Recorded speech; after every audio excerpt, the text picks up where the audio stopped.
3 heures de l'après-midi, conformément à l'ordre qu'ils avaient reçu. J'ai donné ordre d'apporter une table au centre de l'église et, assisté de mes officiers qui faisaient la garde, je leur ai communiqué au moyen d'interprètes les ordres du roi, à savoir: j'ai reçu de son Excellence le gouverneur Lawrence les instructions du roi que j'ai entre les mains. C'est par ces ordres que vous êtes assemblés pour entendre la résolution finale de Sa Majesté concernant les habitants français de cette sienne province de la Nouvelle-Écosse, où depuis près d'un demi-siècle vous avez été traités avec plus d'indulgence que ces autres sujets dispersés dans ces États.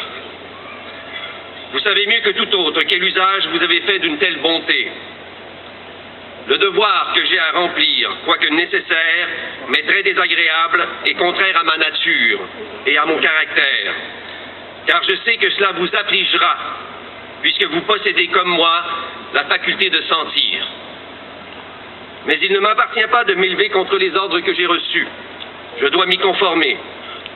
Ainsi, sans autre hésitation, je vais vous faire connaître les instructions et les ordres de Sa Majesté, qui sont que vos terres et vos maisons et votre bétail et vos troupeaux de toutes sortes sont confisqués au profit de la couronne, avec tous vos effets, excepté votre argent et vos mobiliers, et que vous-même, vous devez être transportés hors de cette province. Les ordres péremptoires de Sa Majesté sont que tous les habitants français de ces districts soient déportés.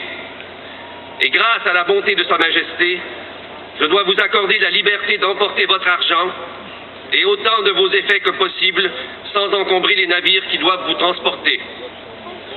Je ferai tout en mon pouvoir pour que ces effets soient laissés en votre possession et que vous ne soyez molestés en les emportant et que chaque famille soit réunie dans le même navire afin que cette déportation qui, je le comprends, doit vous causer de grands ennuis, vous soit rendue aussi douce que le service de Sa Majesté peut le permettre. J'espère que, quelles que soient les parties du monde où le sort va vous jeter, vous serez des sujets fidèles et un peuple paisible et heureux. 10 septembre 1755. J'ai remarqué ce matin parmi les Français une agitation inaccoutumée qui me cause de l'inquiétude. J'ai réuni mes officiers auxquels j'ai fait part de ce que j'avais remarqué et après avoir examiné la situation, il fut décidé à l'unanimité de séparer les prisonniers. Je fis venir le père Landry, leur meilleur interprète, et celui d'entre eux qui parlait le mieux l'anglais.